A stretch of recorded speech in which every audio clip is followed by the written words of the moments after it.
jabhadda wadaniga xoreynta Ogaadeniya Jowxo waxay hambalyo u diraysaa dhammaan shacabka Soomaaliyeed munaasabada 26 Juun oo ah maalintii Soomaalidii waqooyi ee uu gumaysan jiray Ingiriisku ee xorriyadeedii ka qaadatay boqortooyadii Ingiriiska sanadkii 1960 kuna noqotay dhulkii ugu horeeyay ee Soomaaliyeed ee gaadha madax bannaani 26 Juun 1960 waxay ahayd guul taariikhi ah oo ka dhalatay halgan dheer nafhurnimo iyo rabitaanka shacabka Soomaaliyeed ee ahaa inay gacantooda ku maamulaan masiirkooda. xorriyadaasi ma ahayn yoolkii ugu dambeeyay balse waxay ahayd talaabadii ugu horeysay ee lagu xaqiijinayo himiladii midnimada Soomaaliyeed iyo rabitaanka shacabka.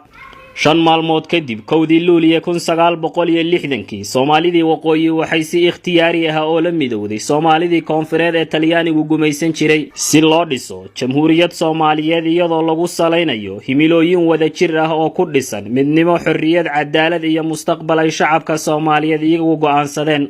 maanta iyadoo la xusayo sanad guuradan qiimaha leh waxaa muhiim ah in la xasuusto himilooyinkii ay u soo halgameen jiilashii xorriyadda keenay.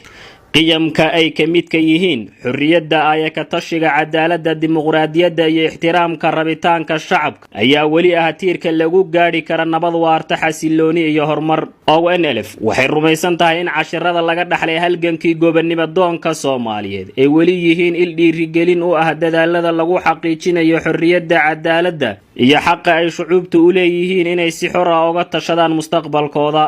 munaasabadan awgeed ONLF waxay ugu baaqaysaa in la adkeeyo midnimada shacabka Soomaaliyeed, lana dhowro karaamada aadamaha, lana xoojiyo wada noolaanshaha, is-ixtiraamka iyo nabadda.